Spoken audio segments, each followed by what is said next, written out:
Antes de começar, eu peço que se inscrevam no canal, que me ajudem a divulgar esse conteúdo. Curte aí se gostar, compartilha também, leva essa mensagem adiante para todas as pessoas que você puder também, se gostar do que eu estou falando. E se concordar ou se discordar de mim, deixa aí seu comentário para a gente poder debater a respeito do tema, porque só levando conhecimento adiante a gente pode combater essa situação atual do país. E hoje eu gostaria de fazer uma autocrítica, porque a esmagadora maioria dos vídeos que eu fiz até hoje foi sendo crítico, questionando o sistema atual, questionando as coisas erradas que tem nele, mas por outro lado eu não apresentei uma solução que deve ser, esse é o meu verdadeiro objetivo, mostrar uma solução. E se eu ficar simplesmente criticando o sistema, as pessoas vão achar que eu simplesmente sou do contra, por assim dizer, da maneira mais simples, e não uma pessoa realmente interessada em apresentar uma solução. Então, o que eu quero dizer? Vamos começar. Hoje, a gente só é apresentado, no Brasil hoje, a gente só tem apresentado duas situações, que aparentemente para essas pessoas são as únicas que existem. Num extremo, a gente tem o capitalismo liberal, e no outro extremo a gente tem uma esquerda transformada e que a gente não sabe direito para que lado vai direito. E essas são apresentadas como as únicas duas soluções. Uma esquerda baseada, pode dizer que no status quo e manter as coisas do jeito que estão e levando, e uma direita liberal que quer fazer atrocidades contra o povo, quer tirar direitos e acha que é assim que resolve as coisas. Será que esses são os únicos dois caminhos que há para um Estado seguir, para uma nação seguir? Será que esses dois caminhos trazem vitória, trazem prosperidade realmente para um povo? É isso que eu vou falar hoje.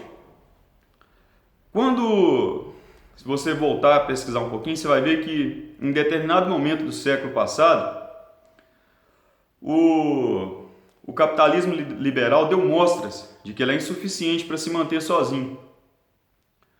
Que é o tal livre mercado, ele colapsou sobre si mesmo e o mundo teve à beira de cair nas mãos do comunismo. Nessa época, sim, houve esse perigo realmente, de acontecer tal coisa, que o povo, mundo afora, era extremamente explorado, sofria muito e o Estado não estava nem aí, só apoiava a classe dominante e deixava o povo se lascar para lá.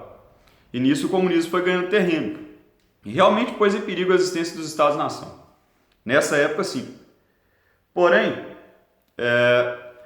o que foi feito? O capitalismo liberal ele não impediu o comunismo de se alastrar, não. Se você olhar a realidade, não foi isso que impediu, não. O que realmente freou o avanço, que mostrou uma alternativa ao comunismo e ao capitalismo liberal? Algo que se chama corporativismo econômico.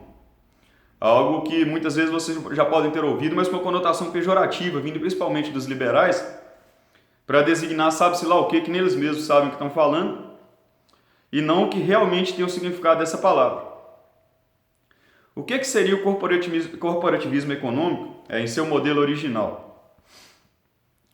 É um modelo político-econômico, aliás, que ao invés do modelo da democracia liberal ou da ditadura comunista, ele se baseia no seguinte: cada classe de trabalhadores e seus respectivos patrões são organizados em respectivos sindicatos, que representam seus interesses. Cada um desses sindicatos se reúne, de uma mesma categoria, por um lado de patrões e por outro de empregados, se reúne em algo que chama corporação, cujas disputas são resolvidas por um mediador do Estado. Com que finalidade? Impedir os desmandos dos patrões e também que gente de má fé infiltrada no meio dos trabalhadores prejudicasse a produção e prejudicasse o país em consequência. Essa entidade básica, a corporação, por sua vez, se organizava numa entidade maior que, por sua vez, vamos dizer assim, metaforicamente, substituía a função de um parlamento, de um legislativo. Porque, dessa forma, os representantes saídos dessas corporações, não mantidos pelo Estado, por sinal, mantidos pelas suas entidades originárias, eles tinham o direito de opinar a respeito da vida econômica nacional. E de uma forma que quem produzia realmente tinha acesso ao que ia ser feito com relação às suas vidas. Tornando um sistema até, por sinal, muito mais democrático, na teoria que democracia não existe, mas muito mais com muito mais participação do trabalhador do que esse sistema que a gente tem hoje.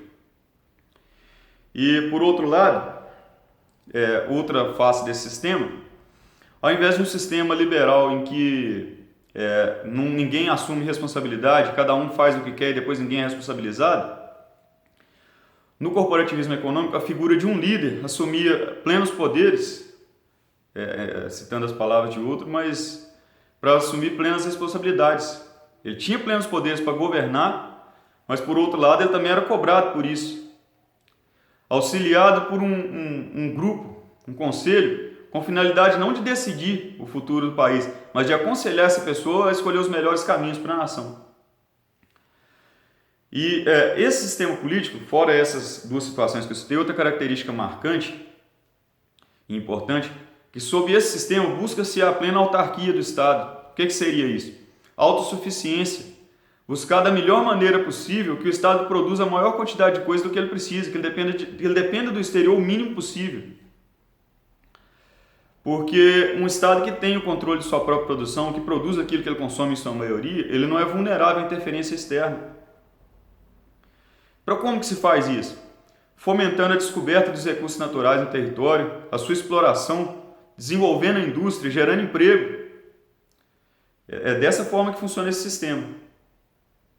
Qual é outra faceta desse sistema?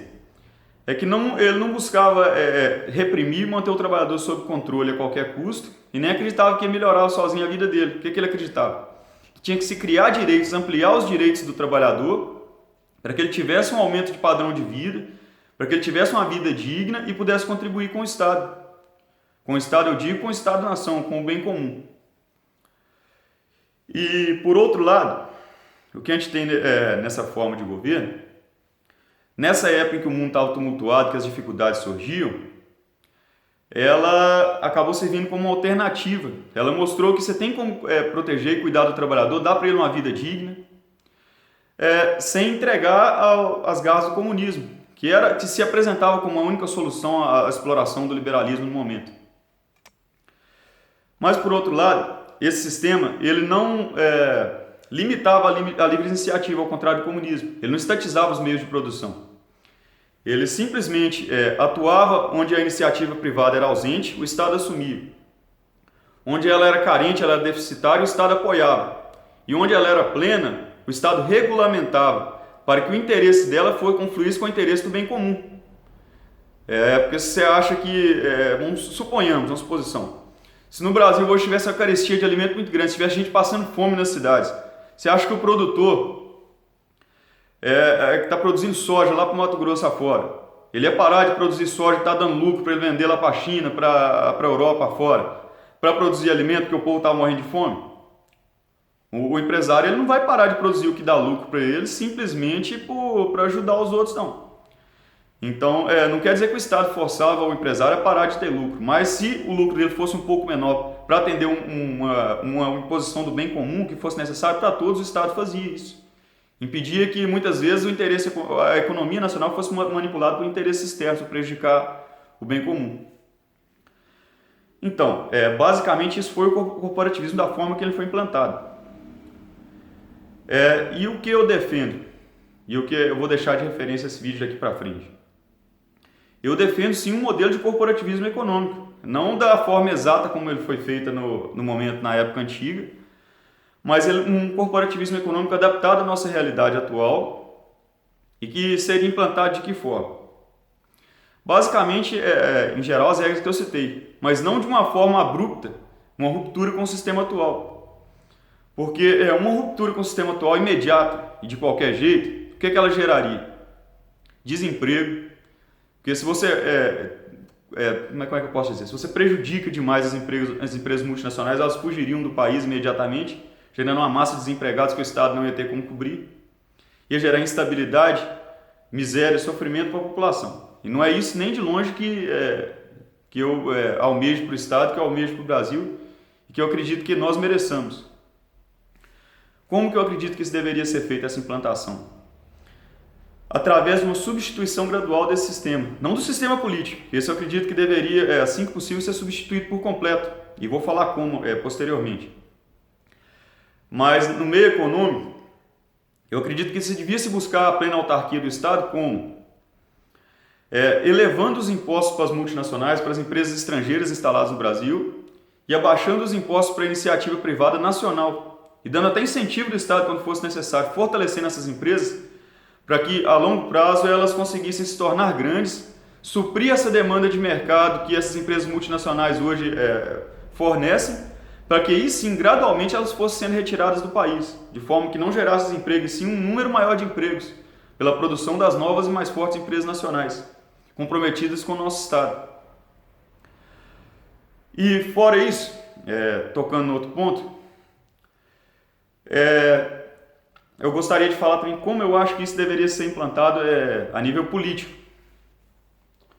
Eu não acho que seria possível fazer uma revolução no Brasil hoje. Você fala, mas porque o povo é ignorante. Não. É porque se você simplesmente lançar uma população civil sem qualquer treinamento militar e sem...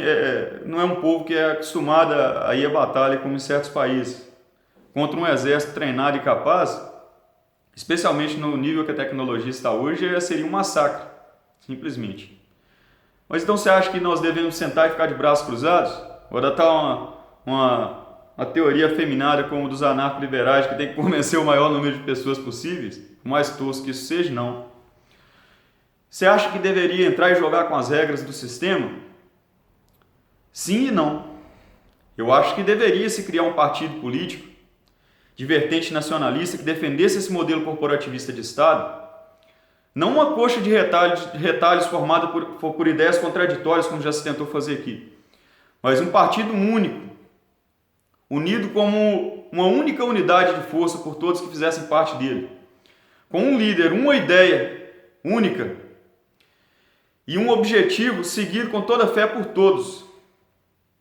Isso seria a solução para o Brasil. Como esse partido deveria agir? Deveria entrar no sistema, sim, concorrer por ele e buscar atingir seu posto máximo, sim, para assumir o controle do país. Mas a partir daí, usar o sistema para destruir o sistema. Uma vez no topo, combater esse sistema. Não dentro de suas medidas, que isso não é possível, mas arrancar ele completamente e fazer um sistema novo que atenda próprias nossas necessidades, não copiado do estrangeiro. Dessa forma, e é possível, sim. Difícil é dar o primeiro passo, é acreditar que é possível. Nós devemos nos organizar, formar sim um partido político que defenda uma ideia sólida, o bem-estar da população acima de tudo, dentro de ideias firmes, sólidas, que o inimigo não seja capaz de contestar, que use dos meios necessários para atingir esse objetivo. É isso que nós devemos buscar. Um regime que verdadeiramente possa ser chamado de conservador e tradicionalista. Não um regime que se diz conservador e busca destruir nossos valores como nação, que combate aquilo de melhor que nosso Estado ainda persiste em manter. Mas um Estado que busque conservar as coisas boas que ainda há do nosso Estado e restaurar o melhor das nossas antigas tradições. É isso que é necessário. Um Estado verdadeiramente nacionalista. Não uma cópia de um modelo estrangeiro, mas próprio e adaptado para a nossa realidade. Se eu hoje me julgo essa pessoa que seria esse líder, que faria isso, eu não sou tão arrogante e pretensioso a ponto de dizer isso. Mas eu estou aqui propondo, e falando sério, e disposto a fazer o que for necessário. Se alguém me ouvir e eu chegar a cumprir com esse objetivo, minha tarefa na vida eu vou considerar cumprida. Se eu não conseguir, eu vou falar continuamente. Enquanto eu tiver voz para falar, eu vou falar. E se eu não for ouvido, eu vou chegar ao fim da minha vida e dizer, eu fiz minha parte, eu fiz o que eu podia, eu não me calei, as pessoas não me quiseram ouvir, o que eu posso fazer? Não julgo se não me escutarem também. É uma coisa muito errada que eu vejo hoje pelos ditos nacionalistas, falar, o povo é ignorante, eu devia me escutar, eu sei o que eu estou falando a verdade. Mas devia olhar para nós mesmos e falar, será que eu falo tão bem quanto eu acho que eu falo? Será que eu estou falando da maneira correta? Será que eu estou fazendo melhor realmente? Será que só por eu estar falando a verdade, de uma forma que eu acho certa, o povo simplesmente vai voltar do que ele está sendo forçado a escutar a vida inteira e passar a me escutar? Vamos fazer uma autocrítica e buscar ser melhores enquanto indivíduos e lutar com todas as forças, independente dos resultados, que essa é a nossa obrigação. Não é se correr da luta e se curvar simplesmente porque ela está difícil ou que a gente está perdendo, não. O verdadeiro nacionalista ele só tem dois caminhos, a vitória ou a morte. Ou é para frente ou para trás é a sepultura. E é nisso que eu acredito. Se me questionarem um dia que eu estou defendendo o antigo governo, como é o discurso pré-gravado da turma que está no governo hoje, de quem defende eles, como eu posso dizer, da militância tão fanática quanto a do antigo governo, vim falar esse tipo de coisa, eu falo, não, é isso que eu defendo, é isso que eu proponho. Se quiserem ouvir, bem, se não quiser, não posso te obrigar, mas eu vou fazer o melhor que eu posso nesse sentido. Então eu peço aí que apoiem meu canal, me ajudem a levar essa mensagem adiante, que se eu um dia vir a ter força para me fazer ouvir ante as pessoas, e eu, sem arredar 1 milímetro para trás, sem mudar uma linha do que eu falei hoje, eu vou correr atrás desse objetivo com todas as minhas forças. Então, por hoje é só, pessoal. E antes que o digam, eu não sou esquerda e nem direita, eu sou um nacionalista.